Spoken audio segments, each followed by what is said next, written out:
वालेकुम वरहमतुल्लाहि वबरकातुहू। आज मैं एक छोटा सा वाक़या आपको पेश कर रहा हूँ। समाअत फरमा लें और खुद को पहचाने कि हमें कहाँ पर किसके साथ उठना और बैठना चाहिए, हमें कहाँ बैठना चाहिए, किसके साथ बैठना चाहिए, कौन सी मजलिस में, कौन सी महफ़िल में, कौन से पाक मजलिस में किसकी महफ़िल में बैठनी चाहिए। मैं इस वाक़े में आपको समाअत फरमाया, इसमें हमारा और आपको समझने की फेर है, समझने की बात है। मैं बहुत अच्छी बात बताना बहुत थोड़ी देर के लिए है, लेकिन बड़ा सबक आमोज़ वाक़या है, बात है, समाअत फरमा लें। कहते हैं सब्ज़ी तोलने वाली जो तराजू होती है ना, जिसको हम तराजू बोलते हैं, तोलने वाला, सामान तोलने वाला, बट जो है कि वजन करने वाला सामान, जिसको सामान वजन करते हैं, तराजू, बटखरा।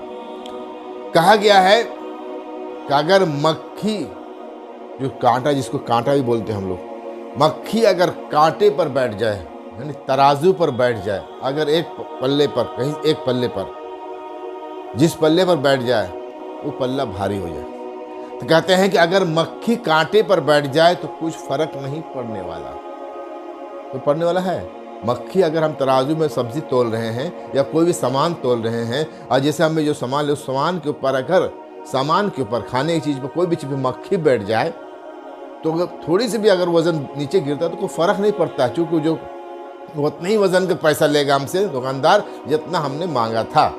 अगर मक्खी बैठने से थोड़ा झुक भी जाएगा फिर भी उसको पैसा नहीं लेगा ना, नहीं लेगा। लेकिन यहाँ यही मक्खी अगर सोनार की दुकान पे सोना चांदी तोलते हुए, हीरे जवाहरात तोलते हुए, उस कांटे पर, उस वज़न पर, उस तराजू पर अगर मक्खी जाकर बैठ जाए तो उसकी कीमत कितनी होगी? 10 से 20 हज़ार रुपये कीमत बढ़ जाएगी।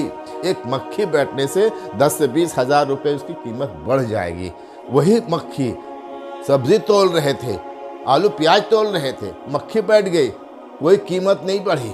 लेकिन वही मक्खी सोने चांदी तराजू में तोलने वाले, सोने चांदी में तोलने वाले तराजू पर अगर मक्खी बैठ गई तो उसकी कीमत 10 से 20 हज़ार, 25 हज़ार, 30 हज़ार भी बढ़ सकती है, जो कीमत के हिसाब से बढ़ सकती है, बढ़ गई। कहने का मकसद यहाँ वज़न बढ़ने का माना नहीं रखता है, यहाँ वज़न बढ़ने का माना नहीं रखता है, यहाँ माना रखता है कि आप बैठे किस जगह हो, आप बैठे हैं किस जगह। यहाँ बैठने का मसला है कि आप बैठे, जहाँ बैठे क्या उसकी कीमत क्या है, जिस जगह आप बैठेंगे उसकी जगह की वक़ार क्या है, उस जगह की पोजीशन क्या है, वो जगह कौन सी है, उसकी क्या कीमत है, उसकी क्या वैल्यू है, उस जगह की क्या इज्जत है, उसकी जगह को देखो, बैठने की जगह को देखो।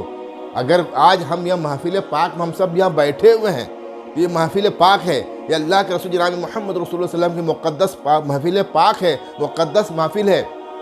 ज़िक्र अस्कार हो रहा है, अल्लाह के रसूल की बातें हो रही है, ज़िक्र अस्कार हो रही है, कुरान हदीस की बातें हो रही हैं, ये मुक़द्दस महफिल है। लेकिन यही महफिल अगर कोई शराब खाने की हो, यही महफिल अगर कोई जुआरियों की, वहाँ अगर आप बैठेंगे तो वो वहाँ बैठने का, वो जगह का, वो इज़्ज़त, वो वक़ार, और आज इस मस्जिद में बैठने की जो वक़ार है, इस बैठने के वक़ार को आप समझिए। इस मक्खी को बैठने का मतलब समझिए कि मक्खी जो सब्ज़ी खाने में बैठा, उसके बढ़ने पर कोई कीमत नहीं, लेकिन सोने चांदी पर अगर बैठ गया तो उसकी कीमत बढ़ गई। तो मेरे जो दोस्तों, आप जिस जगह बैठेंगे वो बहुत अहम है। इससे अच्छे महफिलों में बैठा करो और अपना वक़ार बनाओ, अपना वक़ार बहाल करो, अपनी इज़्ज़त बनाओ। इस वाक़े में यही कहा जा रहा है कि हमें कहाँ बैठनी चाहिए, कौन सी महफिल बैठनी चाहिए जहाँ हमारी कीमत हो, हमारी वक़ार बढ़े। अस्सलामु अलैकुम व रहमतुल्लाहि व बरकातुहू।